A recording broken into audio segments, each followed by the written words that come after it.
8 minutes, whereas I actually prepared a slide for 30 minutes. So these are some of the things most of the things I have here have already been said, so we're just gonna glance through them. This gathering is not an accident.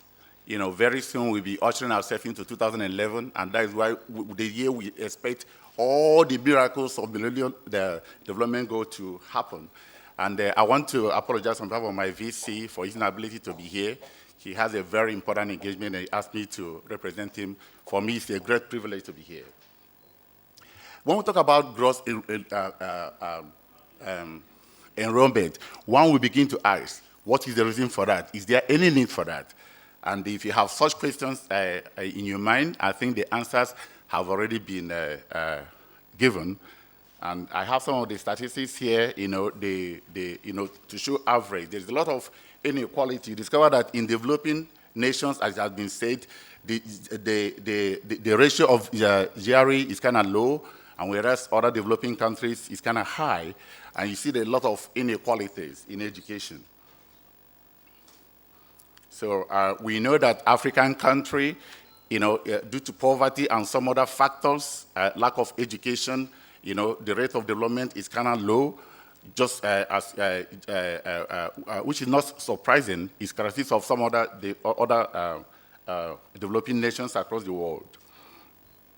So I'm just, some of these things. Okay, the question that actually came to my mind is education compulsory? Must everybody be a professor? Must everybody be educated? If you have such questions in your mind, I think the answer has been given long time ago by Adam Smith. The more people are educated, the more we have more educated people, the less problems we have. And they say that the wealth of any nation is predicated on her level of education. In other words, a country is rich if it's highly educated, if you have more and more people who are educated. And this is interesting. A one-time European Prime Minister was asked how his country got out of his economical mess, and he said, education, education, more education. So fast is then to say that education is the panacea to solving a whole lot of problems. Like I said, all these things have been argued. So these are some of the statistics, when we talk of gross enrollment. You see here Nigeria with, this study was taken in 2006. Nigeria has over 150 million people. And right now, when this study was taken, we have 73 universities, but as of today, we have 117 universities, this including both the private universities and the public universities. The statistics are just there for you to see. And these are some of the Millennium Development Goals. If you're asking the question, why do we need to increase gross enrollment rate? Education for all. Okay, I said here, higher education is a scenario in Nigeria, the giant of Africa. In question, you discover that Nigeria has actually been trying to educate most of its citizens by signing into law certain conventions and documents, and these are some of them. The entire idea is to carry everybody along, okay? But even that, we're still struggling. Out of 1.5 million Nigerians speaking admission, is just 26.6%. Okay, this is some of the statistics of graduate and undergraduate enrollment of some of the universities in Nigeria. Okay, in Nigeria, like I said, we have 117 universities, and some of the universities cannot take more than 3,000 students. There's a central exam student right, which is called JAMB. I think it's over 400. Discovered that a student could score 250 out of 400, and it's applied to maybe University A, but University A can only absorb like 3,000. After 3,000, it cannot absorb more because of limited infrastructure. The question is, what does this student do?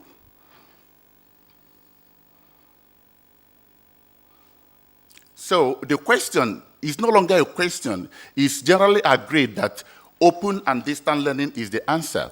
I work for National Open University of Nigeria, Like I said, we have 117 universities, and it's just not enough. Millions of students apply for university admission every day. And because the universities are limited in terms of infrastructure, they cannot absorb certain number. So those that are left out, what do? The answer is open and distance learning. Thank God for National Open University of Nigeria. Right now, we have a total student population of 70 to 80,000 students. These are some of the students whom the conventional university has fed, and some of them are students, are people who dropped out of school out of one reason or the other. Then we have another set of students who want to, actually fulfill their life dream. So what do we do then to improve, GRA? Conventional universities could offer distance learning. That's why I have, different. We have different types of mode.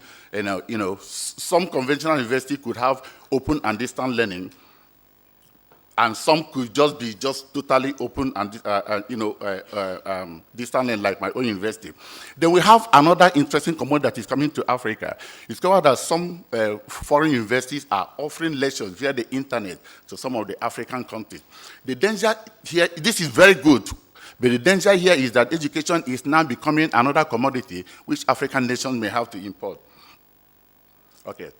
This is where I want to spend time. It is imperative to increase enrollment. But then, I've listened to a lot of speakers, but very little or no attention is paid to student support services. If we admit, say, 1 million students, and we don't support them, at the end of the year, we graduate just few. It's not good. I agree with Patricia Cross that it's not just enough to admit students. We owe them the moral and civil obligation to make them succeed. And this is, really my area. We have students from economically and geographically disadvantaged, background. Say the student in the rural area, you discover the student will be disadvantaged, if he comes to the urban area. What do we do then to support those students? When I was growing up, if you don't make A's, the answer is that you are not smart. But I know better now that some students need support. Some are field-dependent learners.